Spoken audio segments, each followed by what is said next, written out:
Admirável Mundo Novo. Capítulo 1. Um edifício cinzento e atarracado, de 34 andares apenas. Acima da entrada principal, as palavras Centro de Incubação e Condicionamento de Londres Central, no escudo, o lema do Estado Mundial: comunidade, identidade, estabilidade. A enorme sala do andar térreo dava para o norte. Apesar do verão que reinava para além das vidraças, apesar do calor tropical da própria sala, a luz tênue que entrava pelas janelas era fria e crua, buscando, faminta, algum manequim coberto de roupas, algum vulto acadêmico pálido e arrepiado, mas só encontrando o vidro, o níquel e a porcelana de brilho glacial de um laboratório. A algidez hibernal respondia à algidez hibernal. As blusas dos trabalhadores eram brancas, suas mãos estavam revestidas de luvas de borracha pálida, de tonalidade cadavérica. A luz era gelada, morta, espectral. Somente dos cilindros amarelos dos microscópios vinha um pouco de substância rica e viva, que se esparramava como manteiga ao longo dos tubos reluzentes. E esta, disse o diretor, abrindo a porta, é a sala de fecundação. No momento em que o diretor de incubação e condicionamento entrou na sala, 300 fecundadores, curvados sobre os seus instrumentos, estavam mergulhados naquele silêncio em que se ousa apenas respirar, naquele cantarolar ou assobiar inconsciente que traduz a mais profunda concentração. Uma turma de estudantes recém-chegados, muito jovens, rosados e inexperientes, seguia com certo nervosismo, com uma humildade um tanto abjeta, os passos do diretor. Todos traziam cadernos de notas, em que, cada vez que o grande homem falava, rabiscavam desesperadamente. Eles bebiam ali seu saber na própria fonte. Era um privilégio raro. O DIC de Londres Central sempre fazia questão de conduzir pessoalmente seus novos alunos na visita aos vários serviços e dependências. Só para dar a vocês uma ideia de conjunto, explicava-lhes. Porque era preciso, naturalmente, que tivessem alguma ideia de conjunto para poderem fazer seu trabalho inteligentemente, mas uma ideia o mais resumida possível, para que se tornassem membros úteis e felizes da sociedade. Porque os detalhes, como se sabe, conduzem à virtude e à felicidade, as generalidades são males intelectualmente necessários. Não são os filósofos, mas sim os colecionadores de selos e os marceneiros amadores que constituem a espinha dorsal da sociedade. Amanhã, acrescentava, sorrindo-lhes com uma jovialidade levemente ameaçadora, os senhores entrarão no trabalho sério. Não terão tempo para generalidades. Enquanto isso, era um privilégio. Da própria fonte para o caderno de notas. Os rapazes rabiscavam febrilmente. Alto e um tanto magro, mas ereto, o diretor adiantou-se sala adentro. Tinha o queixo alongado e os dentes fortes, um pouco proeminentes, que seus lábios grossos, de curva acentuada, mal conseguiam encobrir quando não estava falando. Velho? Jovem? 30 anos? 50? 55? Era difícil dizer. Aliás, não vinha ao caso. Nesse ano da estabilidade, 632 DF, a ninguém ocorreria perguntar. Vou começar pelo começo, disse o DIC, e os estudantes mais aplicados anotaram sua intenção no caderno. Começar pelo começo. Isto, agitou a mão, são as incubadoras.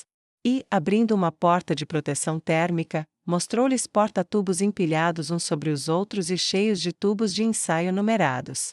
A provisão de óvulos para a semana. Mantidos à temperatura do sangue, ao passo que os gametas masculinos, e abriu outra porta, devem ser guardados a 35 graus, em vez de 37 graus. A temperatura normal do sangue esteriliza. Carneiros envoltos em termogênio não procriam cordeiros. Sempre apoiado nas incubadoras, forneceu-lhes, enquanto os lápis corriam ilegivelmente de um lado a outro das páginas, uma breve descrição do moderno processo de fecundação. Falou primeiro, naturalmente, da sua introdução cirúrgica, a operação suportada voluntariamente para o bem da sociedade, sem esquecer que proporciona uma gratificação de 6 meses de ordenado. Continuou com uma exposição sumária da técnica de conservação do ovário, seccionado no estado vivo e em pleno desenvolvimento. Passou a considerações sobre a temperatura, a salinidade e a viscosidade ideais, fez alusão ao líquido em que se conservavam os óvulos desprendidos e maduros, e, levando os alunos às mesas de trabalho, mostrou-lhes até como se retirava esse líquido dos tubos de ensaio, como fazia cair gota a gota sobre as lâminas de vidro, especialmente aquecidas, para preparações microscópicas, como os óvulos que ele continha eram inspecionados com vista em possíveis caracteres anormais, contados e transferidos para um recipiente poroso, como, e levou-os a observar a operação. Esse recipiente era mergulhado em um caldo tépido contendo espermatozoides que nele nadavam livremente, na concentração mínima de 100.000 por centímetro cúbico, insistiu. E como, depois de 10 minutos, o vaso era retirado do líquido e seu conteúdo, novamente examinado, como, se ainda restassem óvulos não fecundados, era ele mergulhado uma segunda vez, e se necessário, uma terceira, como os óvulos fecundados. Voltavam às incubadoras, onde eram conservados os alfas e os betas até seu acondicionamento definitivo em bocais, enquanto os gamas, os deltas e os ys eram retirados ao fim de apenas 36 horas para serem submetidos ao processo Bokanovsky. Ao processo Bokanovsky, repetiu o diretor, e os estudantes sublinharam essas palavras em seus cadernos. Um ovo, um embrião, um adulto, é o normal. Mas um ovo bokanovskizado tem a propriedade de germinar, proliferar, dividir-se, de 8 a 96 germes, e cada um destes se tornará um embrião perfeitamente formado, e cada embrião, um adulto completo. Assim se consegue fazer crescer 96 seres humanos em lugar de um só, como no passado. Progresso. A bokanovskização, disse o DIC, para concluir, consiste essencialmente numa série de interrupções do desenvolvimento. Nós detemos o crescimento normal e, paradoxalmente, o ovo reage germinando em múltiplos brotos. Reage germinando. Os lápis entraram em atividade. Ele apontou. Sobre uma esteira muito lenta, um porta-tubos cheio de tubos de ensaio penetrava numa grande caixa metálica e outro surgia. Ouvia-se um leve rumor de máquinas. Os tubos levavam 8 minutos para atravessar a caixa de ponta a ponta, explicou, ou seja, 8 minutos de exposição direta aos raios X, o que é quase o máximo que um ovo pode suportar. Um pequeno número morria, outros, os menos suscetíveis, dividiam-se em 2, a maioria proliferava em 4 brotos, alguns, em 8, todos eram reenviados às incubadoras, onde os brotos começavam a desenvolver-se. Então, passados 2 dias, eram submetidos subitamente ao frio e à interrupção de crescimento. Os brotos dividiam-se, por sua vez, em 2, em 4, em 8. Depois, tendo germinado, eram submetidos a uma dose quase letal de álcool. Em consequência, proliferavam de novo, e, tendo germinado, ficavam então a desenvolver-se em paz, brotos de brotos de brotos, toda nova interrupção seria geralmente fatal.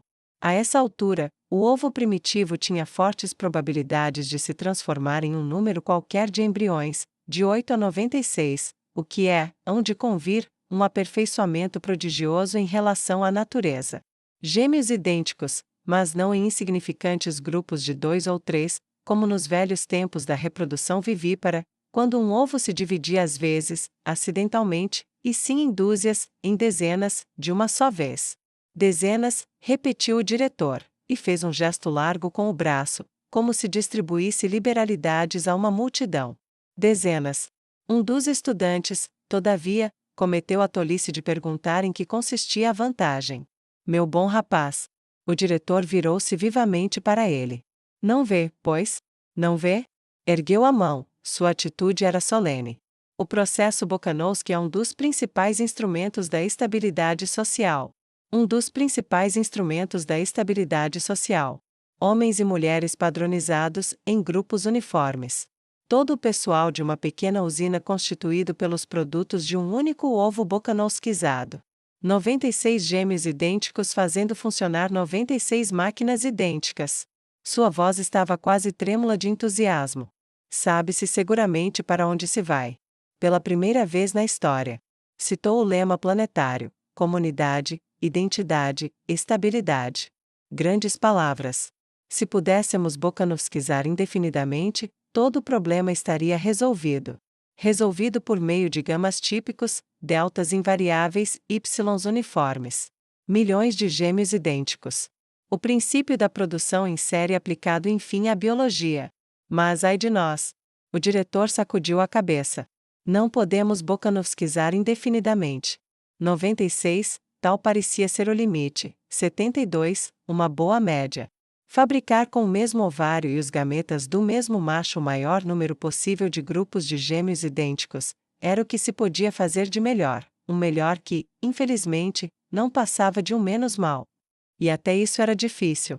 Porque, na natureza, são necessários 30 anos para que 200 óvulos cheguem à maturidade. Mas o nosso problema é estabilizar a população neste momento, aqui e agora. Produzir gêmeos com o conta-gotas no decurso de um quarto de século, para que serviria isso? Evidentemente, não serviria para nada. Mas a técnica de Podsnap tinha acelerado imensamente o processo de maturação. Era possível obter pelo menos 150 óvulos maduros no espaço de 2 anos.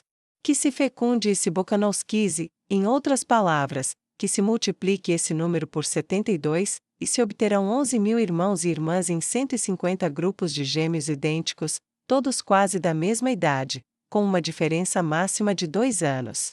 E, em casos excepcionais, podemos obter de um único ovário mais de 15.000 indivíduos adultos. Fazendo sinal a um jovem louro de tez rosada que por ali passava nesse momento, chamou: Sr. Foster. O jovem aproximou-se. Poderia indicar-nos o número máximo obtido de um único ovário, Sr. Foster? 16.012, neste centro, respondeu o Sr. Foster, sem hesitação. Falava muito depressa, tinha os olhos azuis e vivos, e sentia um prazer evidente em citar algarismos. 16.012. Em 189 grupos de idênticos. Mas, sem dúvida, já se conseguiu coisa muito melhor, continuou com desembaraço, em alguns centros tropicais. Singapura tem produzido frequentemente mais de 16.500, e Mombasa já atingiu a marca dos 17.000. Mas acontece que eles são injustamente privilegiados. É preciso ver como um ovário de negra reage ao extrato de pituitária. É de causar assombro, quando se está habituado a trabalhar com material europeu. Apesar disso, acrescentou, rindo, mas havia um brilho combativo em seus olhos, e o queixo erguido era um desafio. Apesar disso, nós temos a intenção de ultrapassá-los, se houver possibilidade. Estou trabalhando neste momento com um ovário maravilhoso de delta-. Tem apenas 18 meses. Mais de 12.700 crianças já, decantadas ou em embrião. E ele ainda vai longe. Um dia havemos de vencer. É desse espírito que eu gosto! Exclamou o diretor, com uma palmadinha no ombro do Sr. Foster. Venha conosco e transmita a estes rapazes o seu saber de especialista. O Sr. Foster sorriu modestamente. Com muito prazer. Eles o seguiram. Na sala de enfrascamento, tudo era agitação harmoniosa e atividade ordenada. Placas de peritônio de porca, todas cortadas nas dimensões exatas, chegavam continuamente, em pequenos elevadores, do depósito de órgãos no subsolo. Bzzz e depois clique. As portas do elevador abriam-se amplamente. O forrador de bocais tinha só de estender a mão, pegar a placa, introduzi-la, acomodá-la e, antes que o bocal assim guarnecido tivesse tempo de se distanciar ao longo da esteira sem fim, bzzz, clique. Outra placa de peritônio subia rapidamente das profundezas subterrâneas, pronta para ser introduzida em outro bocal, que seguia o anterior nessa lenta e interminável procissão sobre a esteira. Depois dos forradores vinham os matriculadores. A procissão avançava, um a um, os ovos eram transferidos dos seus tubos de ensaio para os recipientes maiores. Com destreza, a guarnição de peritônio sofria uma incisão, a mórula era posta no seu lugar, a solução salina era transvasada, e já o bocal seguia adiante, passando então a vez aos rotuladores. A hereditariedade, a data da fecundação, o grupo Bokanovski, todos os detalhes eram transferidos do tubo de ensaio para o bocal. Não mais anônima, mas com nome, identificada, a procissão recomeçava lentamente sua marcha, lentamente, através de uma abertura na parede, por onde passava a sala de predestinação social. 88 metros cúbicos de fichas de papelão, disse o Sr. Foster com manifesto prazer, quando entravam. Contendo todas as informações necessárias, acrescentou o diretor. Postas em dia todas as manhãs. E coordenadas todas as tardes. com base nas quais se fazem os cálculos. Tantos indivíduos, de tal e tal qualidade, disse o Sr. Foster, distribuídos em tais e tais quantidades. O índice de decantação ideal a qualquer momento. As perdas imprevistas prontamente compensadas. Prontamente, repetiu o Sr. Foster. Se os senhores soubessem quantas horas extra tive de fazer depois do último terremoto no Japão. Riu, bem-humorado, e meneou a cabeça. Os predestinadores mandam seus números aos fecundadores, que enviam a eles os embriões pedidos. E os bocais chegam aqui para serem predestinados detalhadamente. Depois disso, descem ao depósito dos embriões, para onde nós vamos agora. E, abrindo uma porta, o Sr. Foster se pôs à frente deles, conduzindo-os ao subsolo por uma escada. A temperatura continuava tropical. Desceram a uma penumbra cada vez mais densa. 2 portas e um corredor com 2 voltas protegiam o subsolo contra qualquer infiltração de luz diurna. Os embriões são como filmes fotográficos, disse o Sr. Foster jocosamente, empurrando a segunda porta. Só suportam a luz vermelha. Com efeito, a penumbra quente e abafada, na qual os estudantes o seguiram então, era visível e rubra, como as pálpebras fechadas numa tarde de verão. Os flancos arredondados dos bocais que se alinhavam ao infinito, fileira após fileira, prateleira sobre prateleira, rebrilhavam como incontáveis rubis, e entre os rubis se moviam os espectros de homens e mulheres com olhos vermelhos, e com todos os sintomas de lupo. Um zumbido, um ruído de máquinas agitava levemente o ar. Deles alguns números, Sr. Foster, disse o diretor, já cansado de falar. O Sr. Foster sentia-se imensamente feliz de poder fazê-lo. 220 metros de comprimento, 200 de largura, 10 de altura, apontou para cima. Como galinhas bebendo, os estudantes levantaram os olhos para o teto distante. 3 andares de porta-bocais, ao nível do solo, primeira galeria, segunda galeria. O arcabouço metálico das galerias superpostas, delgado como teia de aranha, estendia-se em todas as direções até se perder na penumbra. Perto dele, 3 fantasmas vermelhos estavam ativamente ocupados em descarregar garrafões, que retiravam de uma escada móvel. Era a escada rolante que vinha da sala de predestinação social. Cada bocal podia ser colocado em um dentre 15 porta-garrafas, e cada um destes, embora não se percebesse, era uma esteira que avançava à razão de 33 centímetros e 1/3 por hora. 267 dias, à razão de 8 metros por dia. 2.136 metros ao todo. Uma volta ao nível do solo, mais uma na primeira galeria, a metade de outra na segunda, e na 267ª manhã, à luz do dia na sala de decantação. Daí em diante, a existência independente, ou assim chamada. Mas nesse ínterim, disse o Sr. Foster em conclusão, conseguimos fazer muita coisa a eles, muita, muita coisa. Seu riso era sagaz e triunfante. Esse é o espírito que me agrada, disse novamente o diretor. Façamos a volta. Dê-lhes todas as explicações, Sr. Foster. O Sr. Foster explicou tudo de forma precisa. Falou do embrião desenvolvendo-se no seu leito de peritônio. Fez com que eles provassem o rico pseudo-sangue de que ele se nutria. Explicou por que ele precisava ser estimulado com placentina e tiroxina. Falou do extrato de corpo amarelo. Mostrou as canaletas pelas quais, a cada 12 metros entre 0 e 2040, ele era injetado automaticamente. Falou das doses gradativamente maiores de extrato de pituitária, administradas durante os últimos 96 metros do percurso. Descreveu a circulação materna artificial instalada em cada bocal no metro 112. Mostrou o reservatório de pseudo-sangue, a bomba centrífuga que mantinha o líquido em movimento acima da placenta e o impelia através do pulmão sintético e do filtro de resíduos. Referiu-se à perigosa tendência do embrião para a anemia, as doses maciças de extrato de estômago de porco e de fígado de feto de potrilho que, por isso, era preciso fornecer-lhe.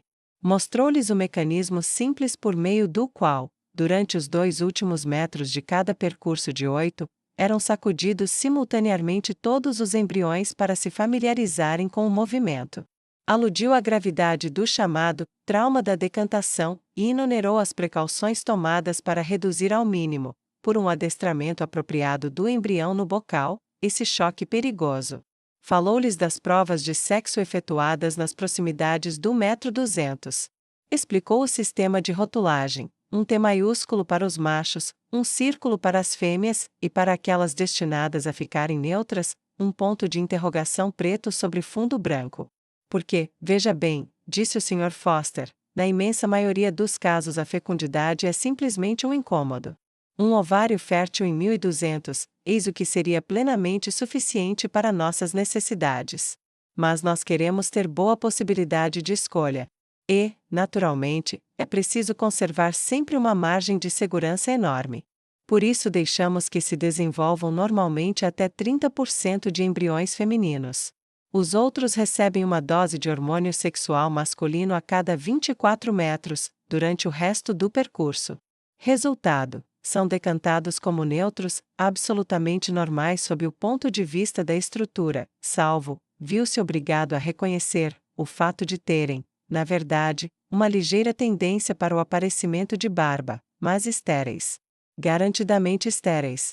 O que nos leva finalmente, continuou o Sr. Foster, a deixar o domínio da simples imitação servil da natureza para entrar no mundo muito mais interessante da invenção humana. Esfregou as mãos. Porque, veja bem, não se contentavam com simplesmente incubar os embriões, isso, qualquer vaca era capaz de fazer. Nós também predestinamos e condicionamos. Decantamos nossos bebês sob a forma de seres vivos socializados, sob a forma de alfas ou de ys, de futuros carregadores ou de futuros, ia dizer, futuros administradores mundiais, mas, corrigindo-se, completou, futuros diretores de incubação. O DIC recebeu a lisonja com um sorriso. Achavam-se no metro 320 do porta-tubos número 11. Um jovem mecânico beta- estava trabalhando com chave de parafusos e chave inglesa na bomba de pseudo-sangue de um bocal que passava. O zumbido do motor elétrico tornava-se frações de tom mais grave à medida que ele apertava as porcas. Mais grave, mais grave. Uma torção final, um olhar ao contador de voltas, e pronto. Deu 2 passos ao longo da fileira e recomeçou a operação na bomba seguinte. Ele está diminuindo o número de giros por segundo, explicou o Sr. Foster. O pseudo-sangue circula mais devagar, por conseguinte, passa pelos pulmões a intervalos mais longos, portanto, fornece menos oxigênio ao embrião. Nada como a escassez de oxigênio para manter um embrião abaixo do normal. De novo esfregou as mãos. Mas por que precisamos manter o embrião abaixo do normal? Perguntou um estudante ingênuo. Que asno! Disse o diretor, rompendo um longo silêncio. Não lhe ocorreu que, para um embrião de Y, é preciso um meio de Y, tanto quanto uma hereditariedade de Y? Evidentemente, não lhe havia ocorrido essa ideia. Ficou encabulado. Quanto mais baixa é a casta, disse o Sr. Foster, menos oxigênio se dá. O primeiro órgão afetado era o cérebro. Em seguida, o esqueleto. Com 70% de oxigênio normal, obtinham-se anões. Com menos de 70%, monstros sem olhos. Que não tem nenhuma utilidade, concluiu o Sr. Foster. Ao passo que, sua voz tornou-se confidencial e ansiosa, se pudesse descobrir uma técnica para reduzir o período de maturação, que vitória, que benefício para a sociedade. Considerem o cavalo, os jovens consideraram. Maduro aos 6 anos, o elefante, aos 10. Enquanto, aos 13 anos, um homem ainda não está sexualmente amadurecido, e não é adulto antes dos 20 anos. Daí, naturalmente, esse fruto do desenvolvimento retardado, a inteligência humana.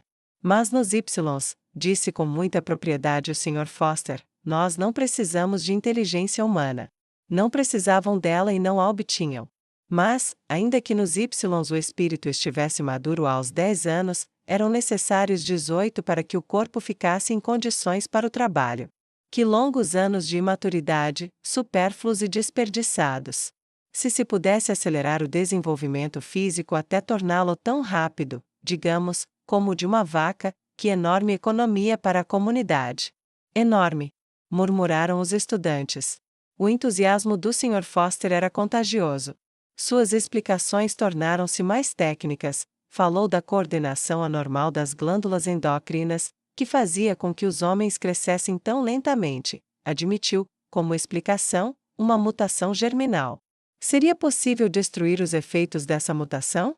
Seria possível fazer regredir o embrião de Y, por meio de uma técnica apropriada, até a normalidade dos cães e das vacas? Tal era o problema. E estava perto de ser resolvido. Pilkington, em Mombasa, produzira indivíduos que eram sexualmente maduros aos 4 anos e de porte adulto aos 6 anos e meio.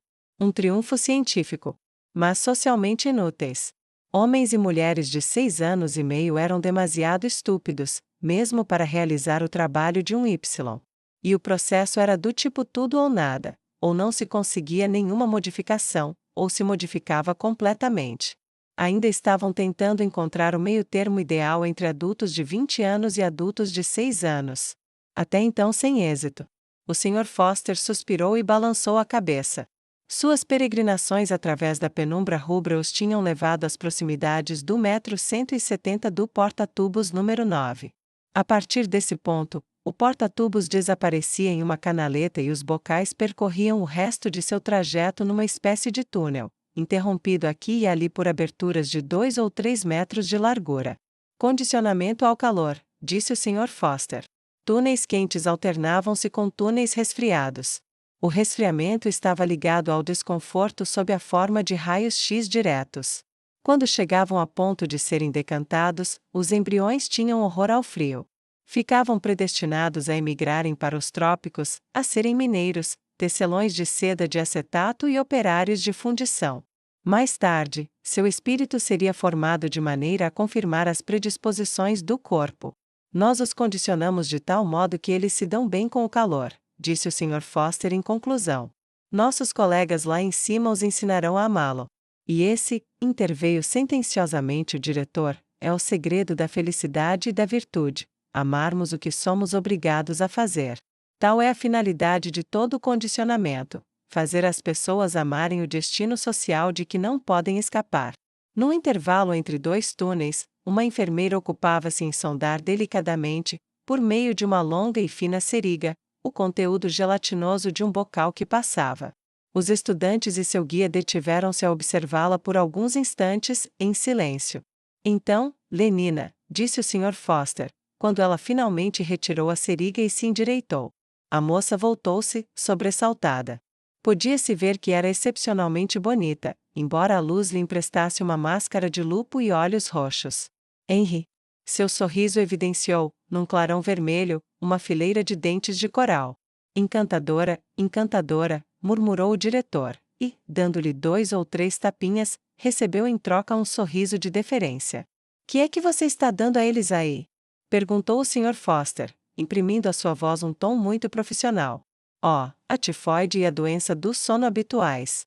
Os trabalhadores dos trópicos começam a receber inoculações no metro 150, explicou o Sr. Foster aos estudantes. Os embriões ainda têm guelras. Imunizamos o peixe contra as moléstias do futuro homem. Depois, voltando-se para Lenina, às 5:45 no terraço, esta tarde, como de costume. Encantadora, disse o diretor mais uma vez, e, com uma palmadinha final, afastou-se atrás dos outros. No porta-tubos número 10, filas de trabalhadores das indústrias químicas da geração seguinte estavam sendo exercitadas na tolerância ao chumbo, à soda cáustica, ao alcatrão, ao cloro.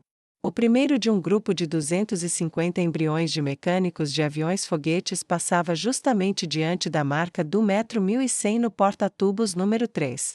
Um mecanismo especial mantinha os recipientes em rotação constante. Para melhorar seu sentido de equilíbrio, explicou o Sr. Foster. Efetuar reparos no exterior de um avião-foguete em pleno voo é um trabalho penoso. Nós retardamos a circulação quando eles estão em posição normal, de modo que fiquem parcialmente privados de alimento, e dobramos o afluxo de pseudo-sangue quando estão de cabeça para baixo. Aprendem, assim, a associar essa posição com o bem-estar. Na verdade, eles não se sentem verdadeiramente felizes senão quando estão de cabeça para baixo. E agora, continuou, eu gostaria de lhes mostrar um condicionamento muito interessante para intelectuais alfa+. Temos um grupo grande no porta-tubos número 5. Ao nível da primeira galeria, gritou para 2 rapazes que tinham começado a descer para o andar térreo. Eles se acham mais ou menos na altura do metro 900, explicou. Na realidade, Não se pode efetuar nenhum condicionamento intelectual útil antes que os fetos tenham perdido a cauda. Sigam-me. Mas o diretor havia consultado o relógio. 2:50, sim, disse. Receio que não tenhamos tempo para dedicar aos embriões intelectuais. Precisamos subir aos berçários antes que as crianças tenham terminado a cesta. O Sr. Foster ficou decepcionado.